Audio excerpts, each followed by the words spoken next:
name's Mark Devlin. I'm a radio and club DJ from the UK, have been for the last 25 years. I've also been a music journalist, I've written for various magazines, and I'm currently writing a book called Musical Truth, which I'm hoping to bring out in the early part of 2016.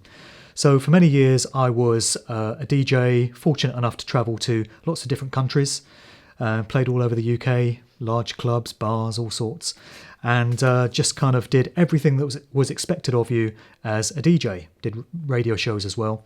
Things reached a point in 2010 where I'd been doing a lot of reading and a lot of reflecting on the big questions in life.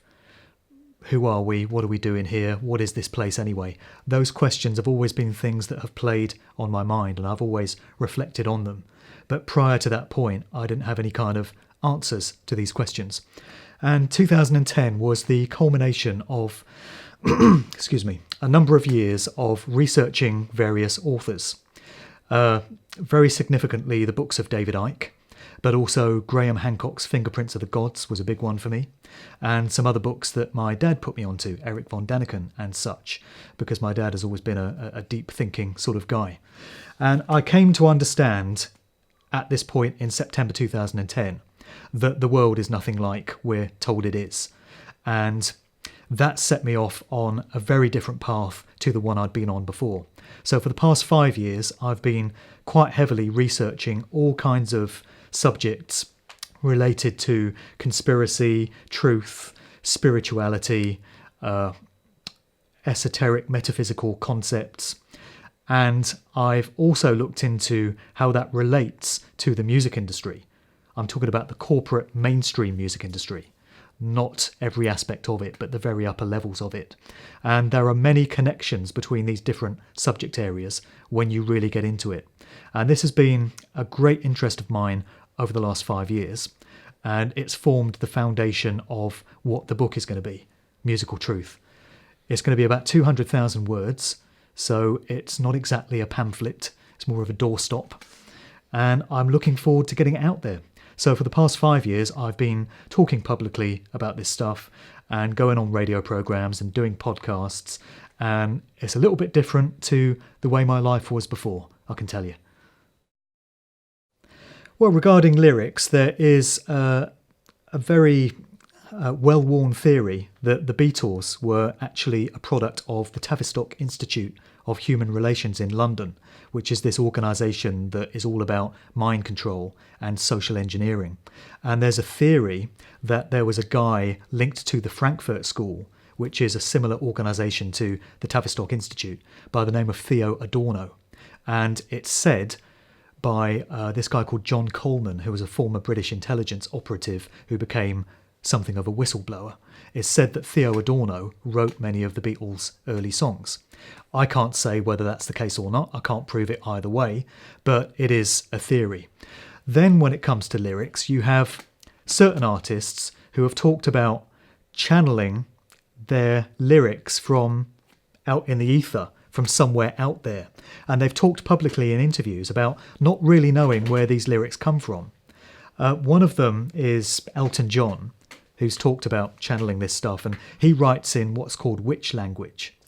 David Bowie is another one, and Bowie has talked about how he used to get newspapers and cut up newspaper headlines and then reassemble them, and whatever way the words came out would form the lyrics to his songs, which is an interesting way of putting a song together. And then you have Jimmy Page and Robert Plant of Led Zeppelin, who have talked about having channeled their famous song Stairway to Heaven. It just kind of came to them and they pulled it out of the universe somewhere. So you have to ask yourself the question, if you're open-minded enough to go into these subject areas, is there any truth to this? And could these lyrics be coming from other realms? And could these artists be being used as conduits, as outlets for this information? When it comes to lyrics, I think there's some interesting situations going on there. Then also you have something which I touched on in my talks, which is how the hip-hop genre in particular has been steered down a certain path during the last 25 years or so. And lyrics have been deliberately put into hip-hop songs that glorify certain lifestyles, such as gang banging and toting guns and drinking alcohol, having promiscuous sex, just living a destructive kind of lifestyle like that, in order to get the people listening to the music to emulate the kind of lifestyle that's being put out there by their heroes. So we can see with hip-hop, that's an entire genre that has been manipulated and steered according to the lyrical content that's gone into it. So lyrics have a big part to play in the way things pan out. Well, hip-hop is a genre that I've been involved with as a DJ, and it's one that I've studied a lot, and it's one that's quite close to my heart.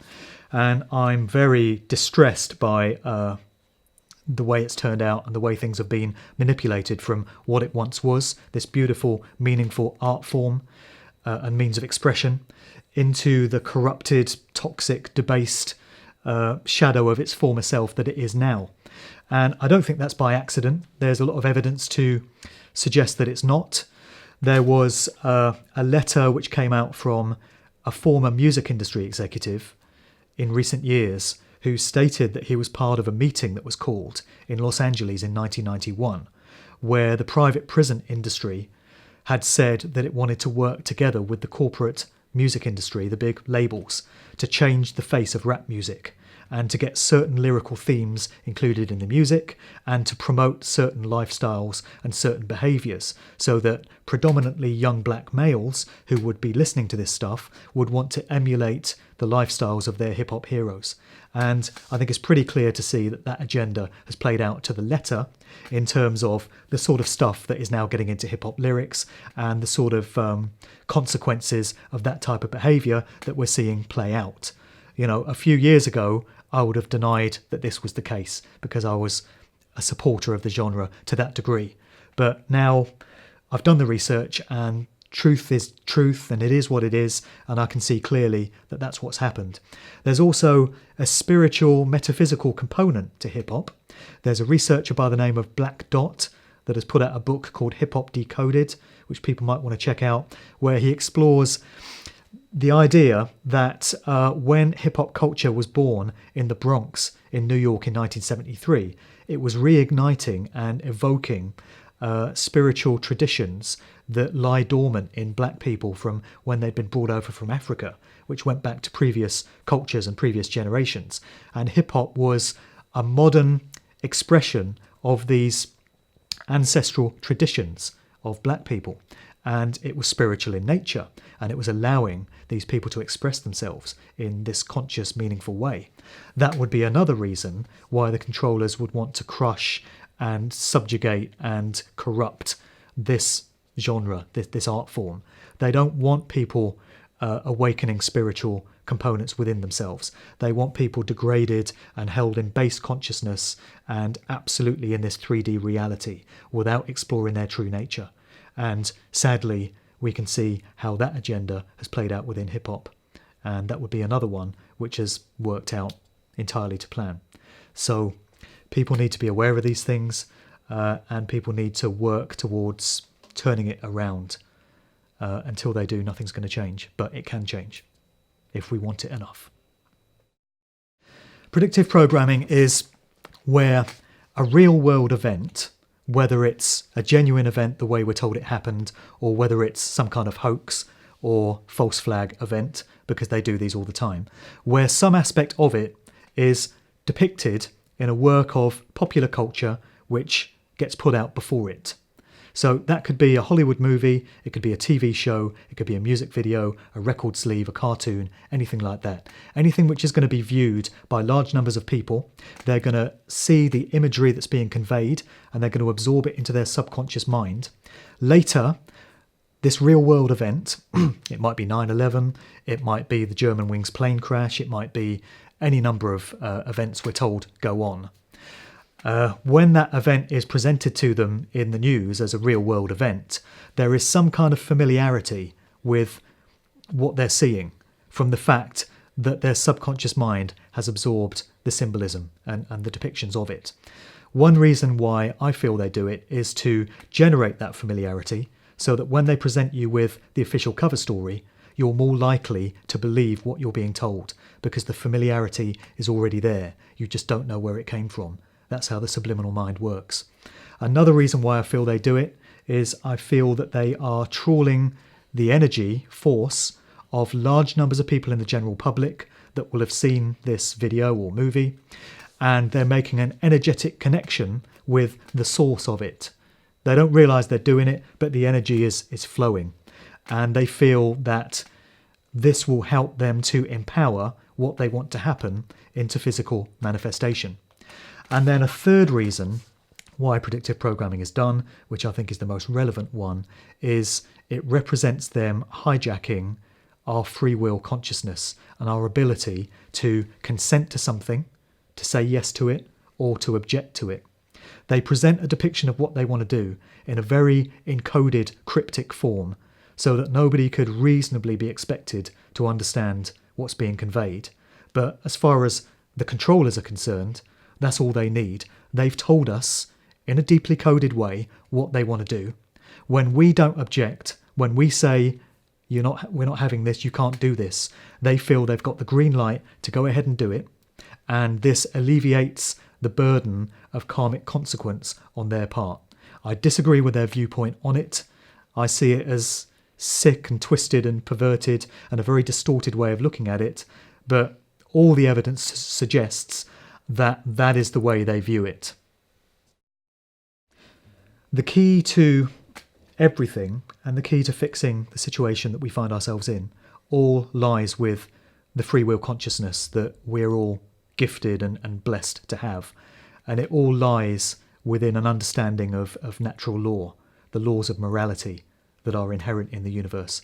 And it lies with whether we choose to modify our thoughts, behaviours and actions in line with moral law, natural law, or whether we choose to go against it. And this is where the consenting comes in and the free will comes in.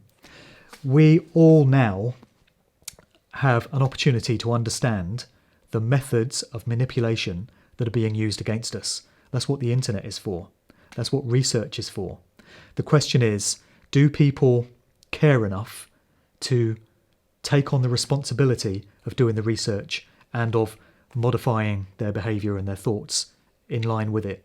Or do they just not care enough to bring these things to an end?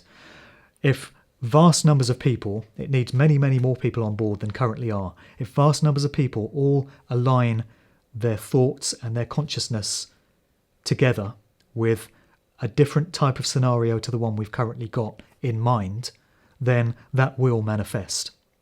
It takes a certain quota of people to bring that about. But if everyone is on the same page and is wanting the same things and is withdrawing their consent for what's currently going on, things have to change. That's the way it works. That's the way it plays out. That's the way that natural law and consequentialism works hand in hand with the physical realm. So people owe it to themselves and their families, kids if they've got them, to take responsibility for what's happening. Who's going to look at the world the way it is and agree that this is a decent, pleasant, just, fair place to live in? We all know it's not. We all know it's corrupt. We all know it's immoral. It's broken. It's got to change. And the change can only come from us in large numbers. So how much do we want it?